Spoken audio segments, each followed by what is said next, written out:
you'll feel free of being yourself, and on the other hand, you're risking being judged and questioned. You can cough right into the mic.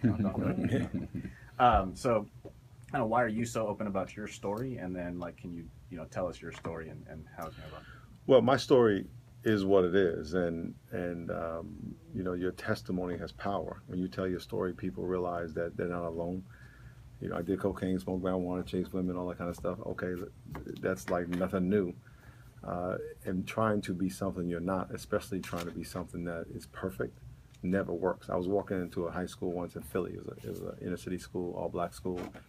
And I was a youth pastor from New Jersey. This white guy was with me. He had never been in that type of environment.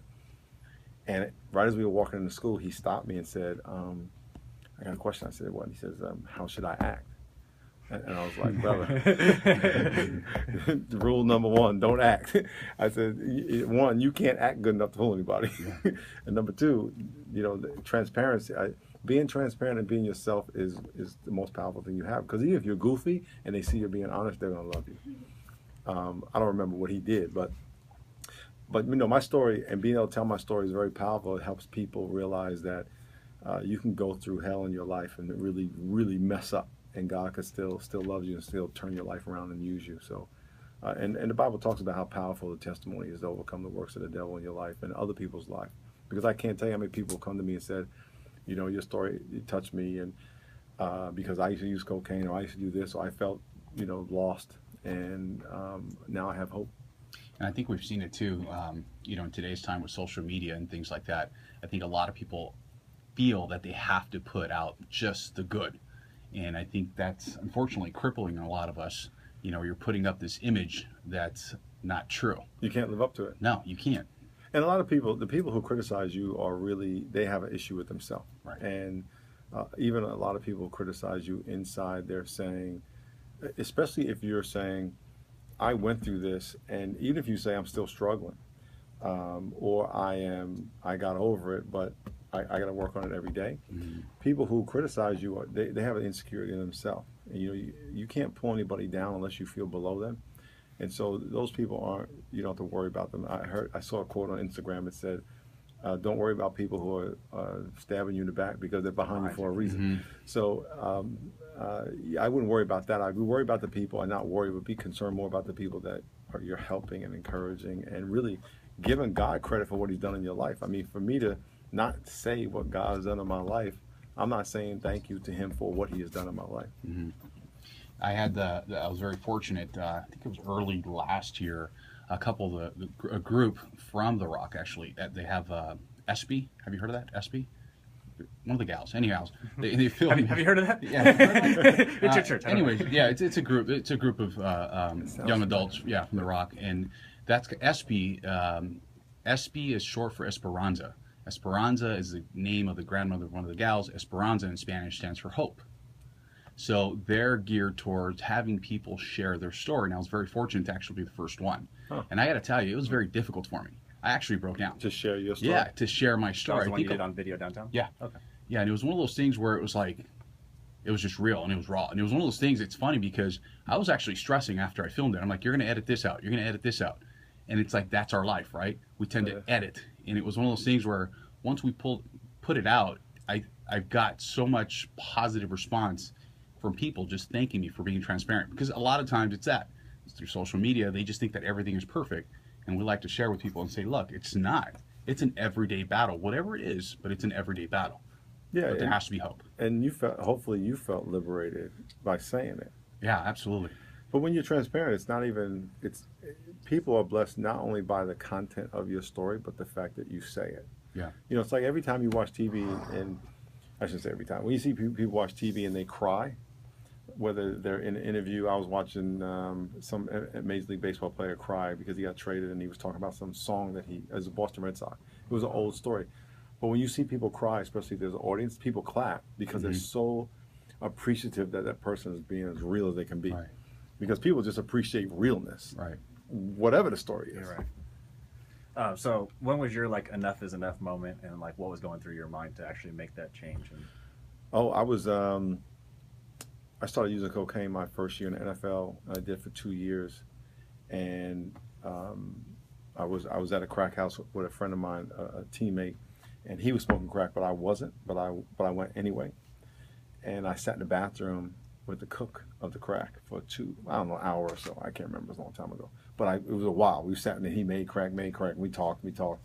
My buddy came to the door. He gave the crack to him. He smoked the crack in front of me. Asked me did I want some. I was like, no, that stuff scares me. And then I was looking at this guy making the crack, and I was like, man, he's messed up. And then God said, look in the mirror. And he says, you're only 3 feet away. So, you're going to be there, and how much long before you're going to be there? Because you used to say you never do cocaine. So I was doing cocaine, and a lot of times I do it by myself in my apartment. And study, I was taking class at San Diego State, and I would study all night. I would take anatomy. I know I might have given some people some bad ideas. Is that how you would justify it? Like I'm studying? And no, I was just, it was... when you just sit there and do nothing, it's like, okay, but I was studying anatomy. I took anatomy class for fun.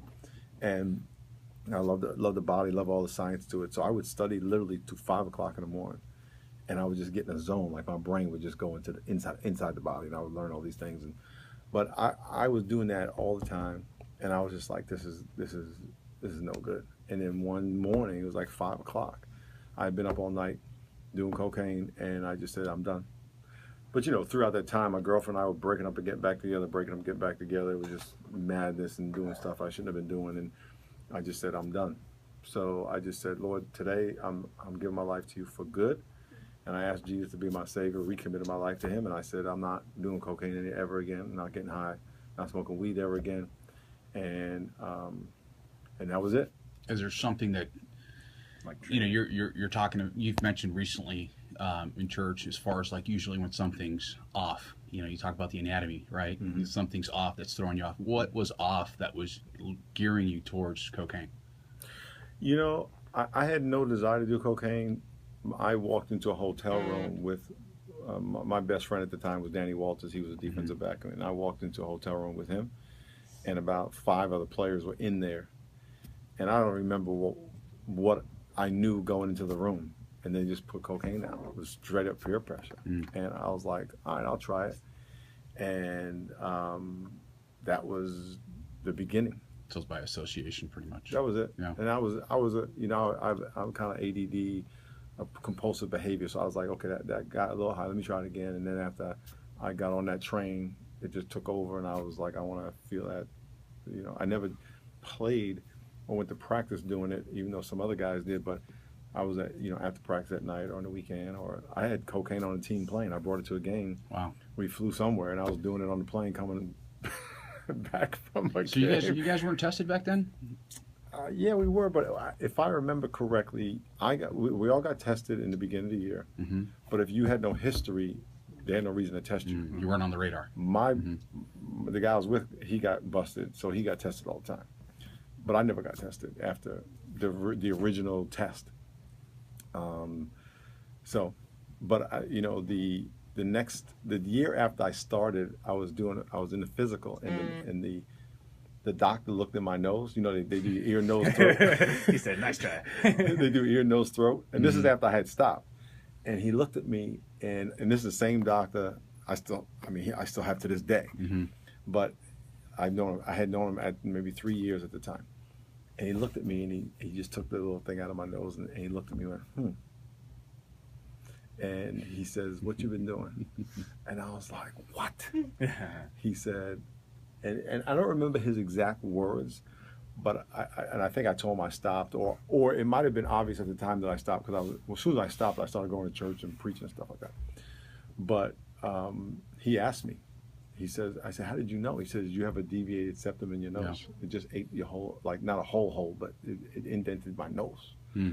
And I was like, and that was probably the first time I felt like embarrassed and shamed, because I physically hurt my body, that in that way you could see it. But I had stopped, thank God.